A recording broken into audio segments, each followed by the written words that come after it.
Good evening, and welcome to Bronco Talk from VA. Um, I'm your host Spencer, and this week is the NFC and the AFC finished and figured out who was going to make it to the Super Bowl. As a Broncos fan, unfortunately, the Kansas City Chiefs have made it to the Super Bowl, so there's that. It's their third straight year going. They have potential to win their be the first team to win three in a row, three championships in a row since the Packers in the '60s. Packers won the first two Super Bowls, and I believe the NFL championship the year before that. So that's disappointing. But yeah, anyway, let's get into it real quick here. The first game of the day, of course, was the Eagles and the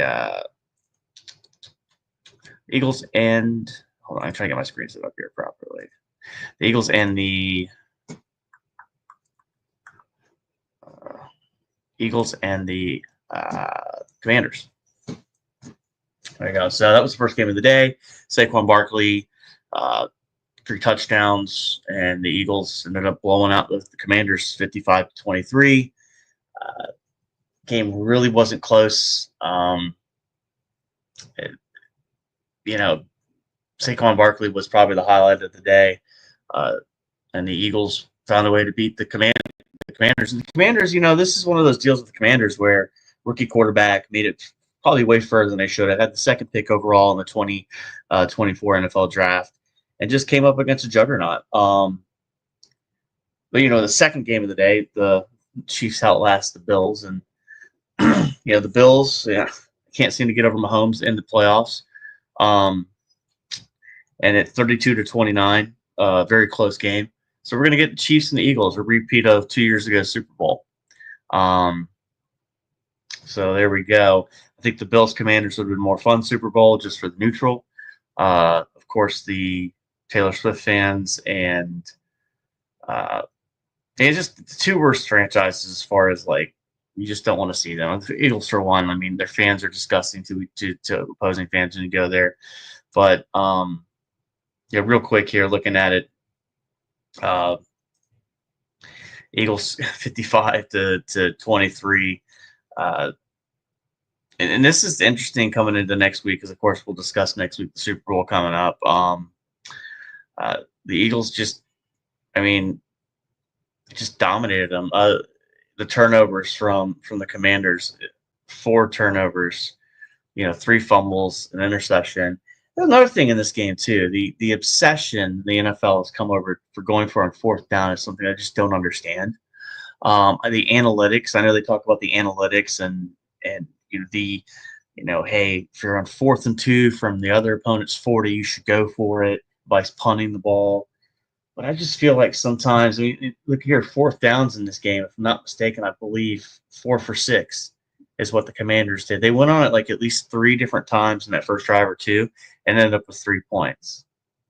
And the Commanders decent on 3rd down, 7-17. Funny moment in this game, the Eagles they were trying to do the tush push. I think it was in the second half.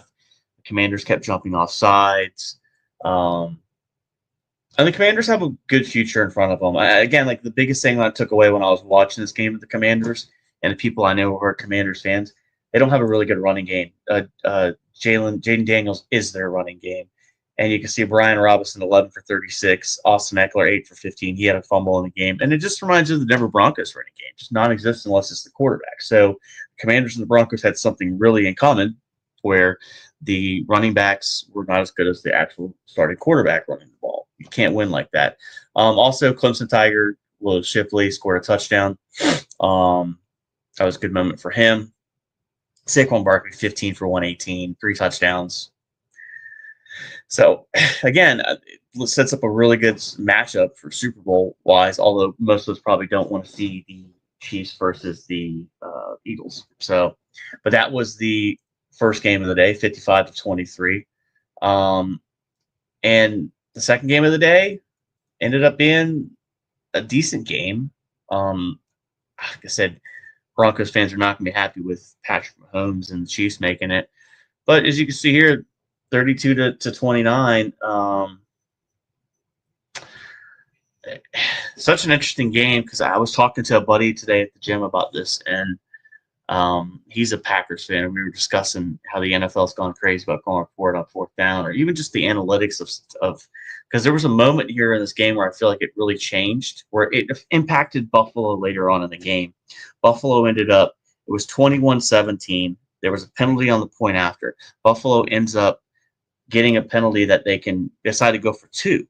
Well, they fail to go for two, so now it's a 21-16 game. They score a touchdown in the second half, and they failed the 2-point conversion. So, again, 24-29. Like, there's just different, the vibes are different because I think once you fail on the 2-point conversion, you're not playing catch up because you failed to pick up points there. And I think in these big moments, like the in the playoffs, you can't overcome turnovers. You can't overcome missed field goals. You really can't overcome missing on fourth down. To me, turnover on downs is just as big as a turnover.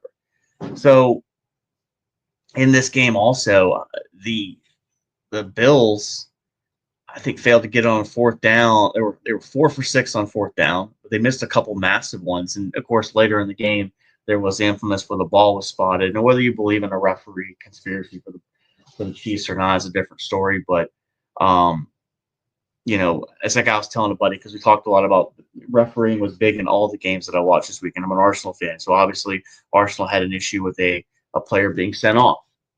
So for a red card, they didn't go check the replay. But I was talking to my buddy about it again today. He's a Packers fan. We say, look, just remember, in the NFL, there's two different ways the calls are done. Play on the field stands, which means they really don't have any way to really confirm or deny that it went either way. And, of course, call is confirmed, which confirms the call on the field. So if there's not enough evidence to overturn it, into the game you had. But I feel on that drive with the Bills, they didn't play with a sense of urgency. The plays felt weird, whereas Mahomes and the Chiefs in the second half were moving the ball pretty well for the most part, especially in that fourth quarter when it was critical. 10 drives were Stein drives. Highly efficient day for Mahomes, 18 of 26. He did have a fumble in the game that was lost, and they overcame that. But again, I still feel like the missed 2-point conversion and the two missed 2-point conversions are critical because regardless, and this is devil's advocate to what I said earlier. If they hit the two-point conversions, they're up 33-32, right? So it goes both ways here. So missing key plays is just, and and this is going to be an unfair narrative coming out of this about Mahomes, about actually Allen and Jamar Jackson, about whether they can or cannot win a playoff game. Like, that's going to be the discussion, and whether that's fair or not is going to be really up to history. But it's kind of like when Brady was going through things. Like, Manning couldn't get through him, and then he finally got through him, won a Super Bowl. Like, everybody's had to chase the great ones. People couldn't beat Elway back in the day in the 80s, like Montana and the 49ers and the Cowboys and the Brett Favre, he finally got through in 96. Like, there's always someone who's holding, I would say, the glass slipper in each conference that's behind the elite quarterback. And it's really impressive what the Chiefs have done. Like, as much as I hate to say it, I dislike the Chiefs completely. Can't stand them. But the fact that they've been able to do this, and we could talk about referees and all this stuff, that's okay. I mean, I have the biases. I think the refs do help them out. But again, like, we could go into the Texans game where Will Anderson hit Mahomes slightly and a penalty was called, and then you got Jared Goff getting blown up by the Commanders on an interception and nothing's called there. Like, there's inconsistencies all through officiating in sports. That's a human element. But to be fair, you have to give them a little bit of credit. They find a way, which God forbid, I hope they don't. But then they'll end up going down as one of the greatest NFL teams in history with that 3 stretch of a dynasty. So you really it's hard to really compartmentalize that when you have a rivalry with these guys. So anyway, long story short, Chiefs Eagles. That's going to be in 2 weeks. So obviously this week is the Pro Bowl. It's now become this like skills game where it's flag football. I get why they don't do a game anymore. I'm okay with them not doing a game anymore. And the Pro Bowl has really become this thing where, even though it's just a flag football event, people don't go to it. Long gone are the days of going to Hawaii and seeing Sean Taylor blow up a punter. It just those days are gone. But with that being said, I want to present the Pro Bowl lineups. The people that actually won the voting. So this was the popular vote. People come in and vote for the AFC. We got Josh Allen and Joe Burrow. Lamar Jackson as your three quarterbacks. Derrick Henry, Joe Mixon, and Jonathan Taylor as your running backs. Jamar Chase, Jerry Jeudy of the Browns, Nico Collins, Zay Flowers is wide receivers from the Baltimore Ravens. Brock Bowers had a great rookie season.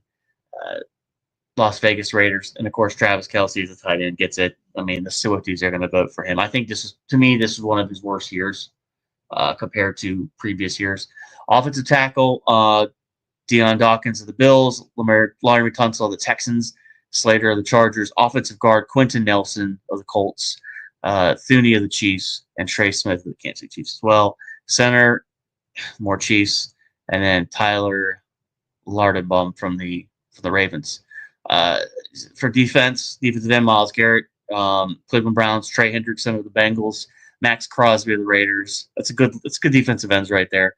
Interior lineman, Cameron Hayward of the Steelers, Chris Jones of the Chiefs, and Namade Madubuike of the Baltimore Ravens. Outside linebacker, Nick Bonito of the Denver Broncos, well-deserved.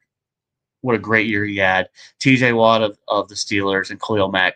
For Nick Bonito, what a name. Two good names of linebackers he's sitting there with. And here, look on inside linebacker, Roquan Smith and Zaire Franklin. Cornerback, Derek Stingley, Patrick Surtain, Marlon Humphrey, and Denzel Ward of the Cleveland Browns. Free safety, Mika Fitzpatrick of the Pittsburgh Steelers. Strong safety, Kyle Hamilton of the Baltimore Ravens. Derwin James of the Los Angeles Chargers. Special teams, long snapper. Marvin Mims is your return specialist. Special teamer, Braden Schooler. Chris Boswell is the Pittsburgh Steeler. Punter is Logan Cook. And long snapper will be Ross Mastic. I'm wondering here when I read this Pro Bowl, and this is obviously voted on and everything, like when do we come to like, hey, all pro matters more than Pro Bowl based on the way that the game's being played? And people do set the games out. Like Russell Wilson's on the Pro Bowl list now because of people that have decided to sit the game out and not go. Not disrespecting Russ on that one, but that's where it's gotten to where if you saw the quarterbacks that are actually going to be in the game, it's like it's a list of who's who, and then half the people set it out, and it's not as good as like baseball has probably the best All-Star game. One of the best All-Star games, in my opinion. The NBA has gotten weird because, to me, the NBA was great when it was Eastern Conference versus Western Conference, and they started doing Team LeBron versus Team whoever. I didn't like that. The NHL does a really good one right now, too, where they do 3-on-3s. Each division takes on each other. I like that. That's my preference, really. I used to really like the game, but if you think about it from an all-star race, and NASCAR used to have a really good all-star race too, but now they do it at Wilkesboro, but they just don't have that.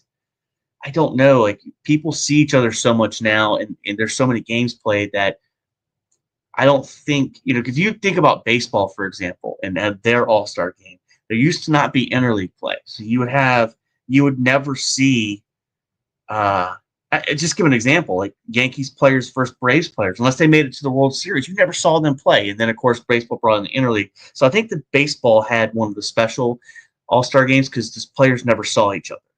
And then, of course, you had one league that had the DH in it, and one league that had the pitcher would hit. So now both teams up. So things have changed and all that stuff. But regardless of this is kind of like the fan vote, and it's still, whoa, Bleacher Report wants me to sign up, and I don't think so.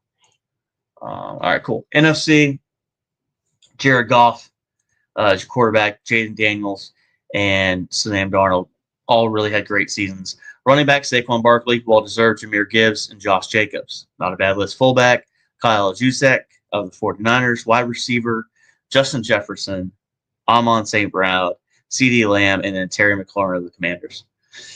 Good wide receiver list there. Tight end, George Kittle, and Terry McBride of the Arizona Cardinals. For the offensive tackle, Lane Johnson of the Eagles, Penei Sewell of the Detroit Lions, and then Tristan Wirfs of the Tampa Bay Bucks. Offensive guard, you had Leighton Dickerson of the Eagles, Tyler Smith of the Cowboys, Chris Lindstrom of the Falcons center, Frank Ragnow of the Detroit Lions, Cam Jernigan's Philadelphia Eagles. Defensive players, Nick Bosa, defensive end, Micah Parsons for the Cowboys, and then Rashawn Gary from the Green Bay Packers. Interior lineman, Jalen Carter, such a good player. Philadelphia Eagles, Dexter Lawrence of the New York Giants, former Clemson Tiger.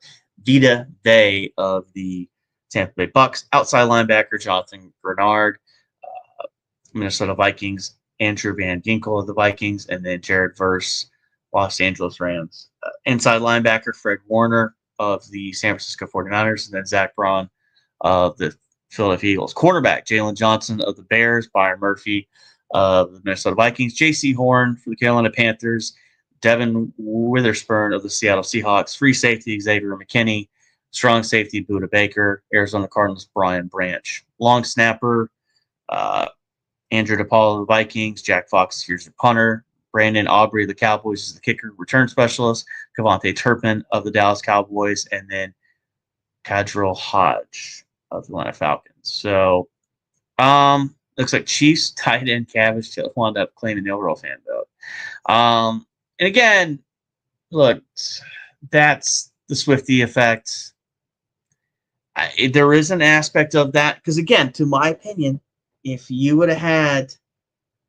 going off of, the Chiefs being this great team, Patrick Mahomes gets the pick, not Travis Kelce. So the Swifties, whatever, they can enjoy their Super Bowl party and hope the bean dip is cold. But anyway, so let's move on. So the purpose of the stream tonight also talked about the NFC Championship game, talked about the AFC Championship game. Going to pivot now to the Broncos and their free agents. I was doing a little looking on the Spot Rack, as you can see here. Oops, that's not going to be me. Just over here. All right, so first and foremost, I'm going to remove this real quick. We'll see if I can add to stage. I'm going to change my screen here over a little bit. That way, let's go. All right. And then present. All right, give me a second here. And window. Boom. Wow. Here we go. Here we go. All right, so Denver Broncos. Looking at what's going on, Rosie. So this is I was just kind of looking over this upcoming free agents. Since you're joining us now, we just finished discussing the Chiefs and the Super Bowl, but now I'm talking about who's going to be free agents for the Broncos going out. So first and foremost, DJ Jones, defensive tackle. He was making $10 million last year. Let's see if I can move this over here. All right, so yeah, there it is. The market value for him is $11.5 million. From my understanding, so DJ Jones, they're saying that he's going to be worth $11.5 million as his market value. Defensive tackle rank per spot track is 23rd overall. NFL rank 206. I think the Broncos let him walk. That's my prediction on that. I don't think they're going to bring him back. But I also don't know what the market's going to be for DJ Jones, too. So there's that aspect of it. Zach Wilson, they acquired him in a trade last year, 25 years old. His market value, he was on an $8.75 million contract. His market value is considered $3.3 million. I don't know who they're going to bring back of Zach Wilson or Jarrett Stidham, but both are free agents heading into next year.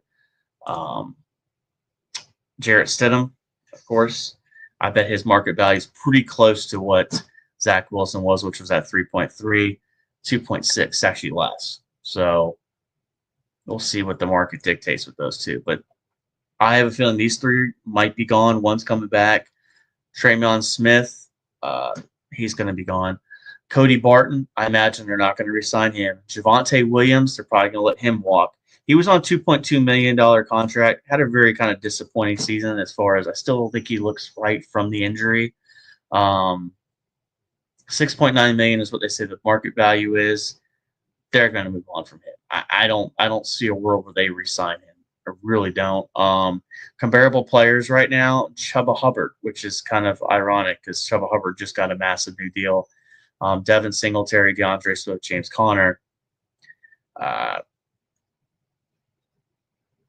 so, yeah, I just don't see them bringing Javonte back. Javonte does a lot of good things in pass protection, but he has these games where he plays well and then he just doesn't play well and then he can't run the ball. I think the Broncos should test the free agent market or bare minimum test the draft to see if they can move on from him. Riley Dixon, I'd resign him, no question about it. 1.75 million contract this year, sign him. Justin Sternard, he can walk. Played good this year. Came in and when Alex Singleton went down, I think he played a good role, but he's a limited player. I think he's more of a special team player in my opinion. Matt Pert,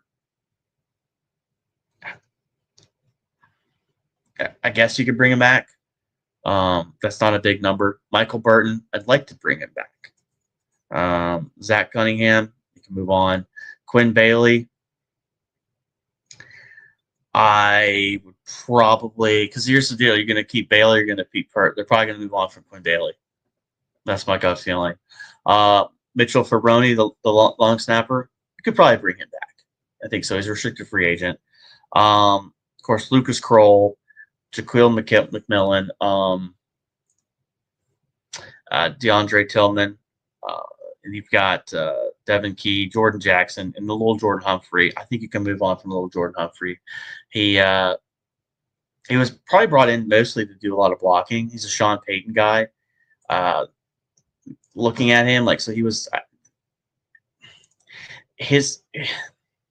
so he was on a $1.25 million contract with the Broncos.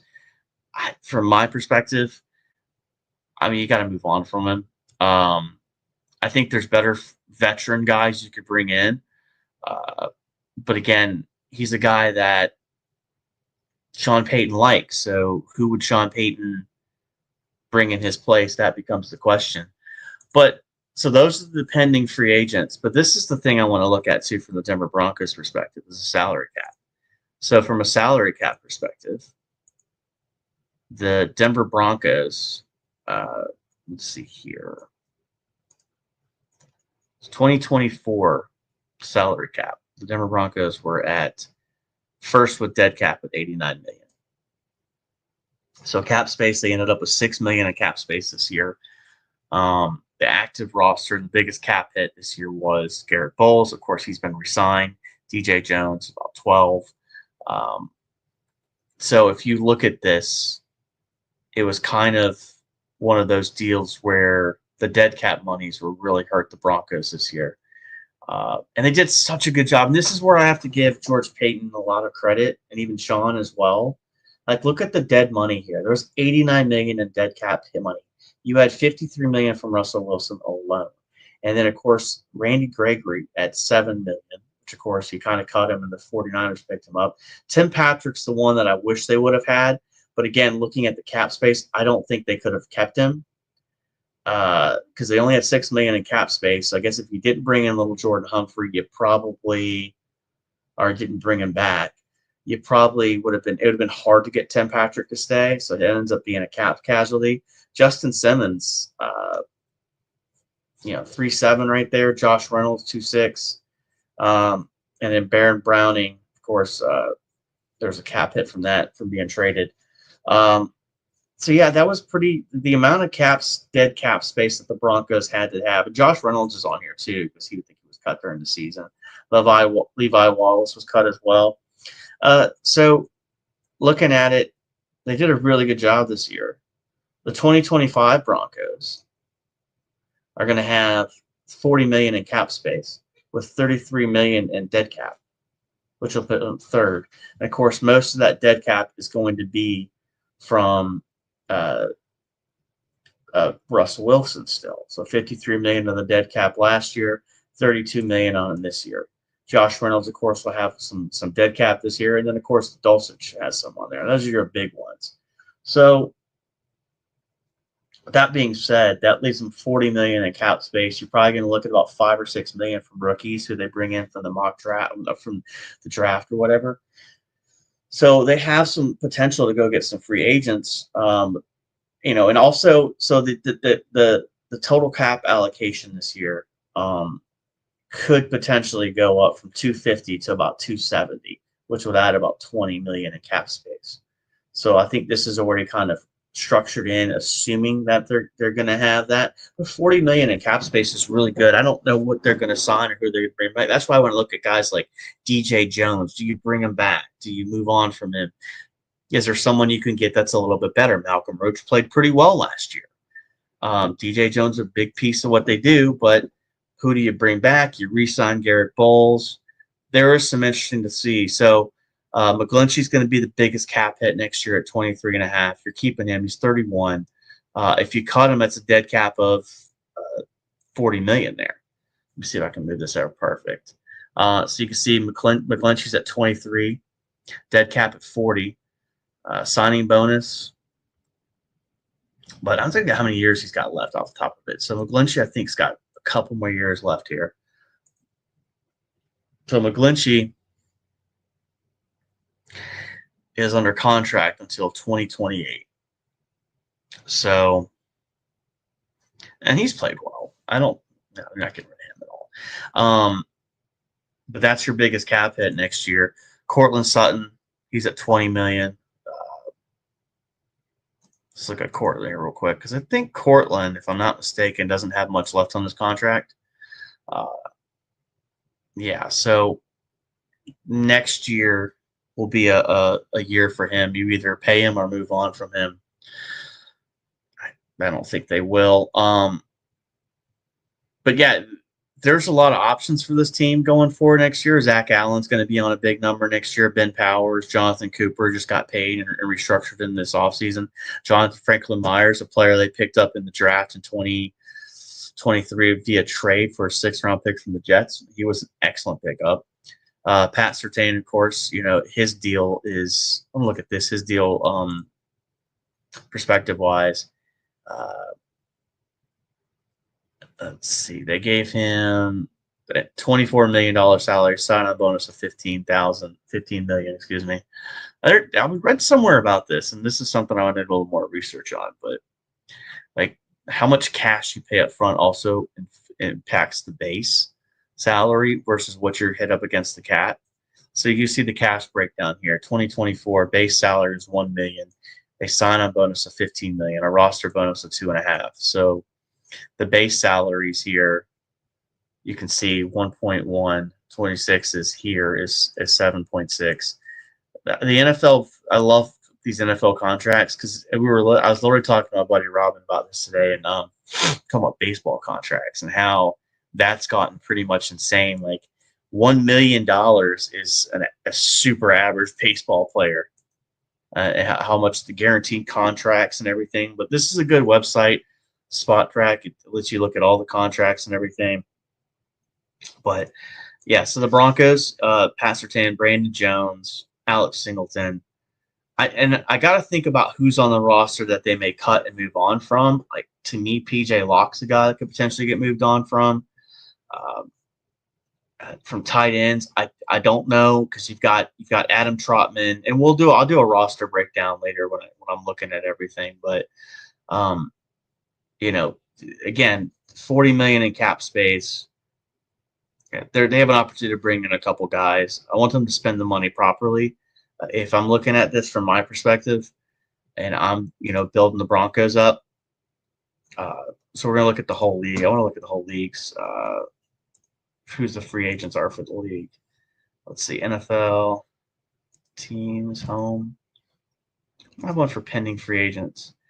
But yeah, so there we go, NFL free agents.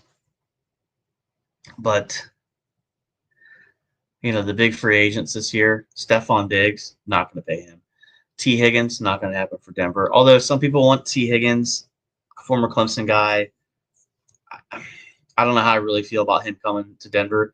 Keenan Allen. I look at the market value. Keenan Allen was on $20 million a year.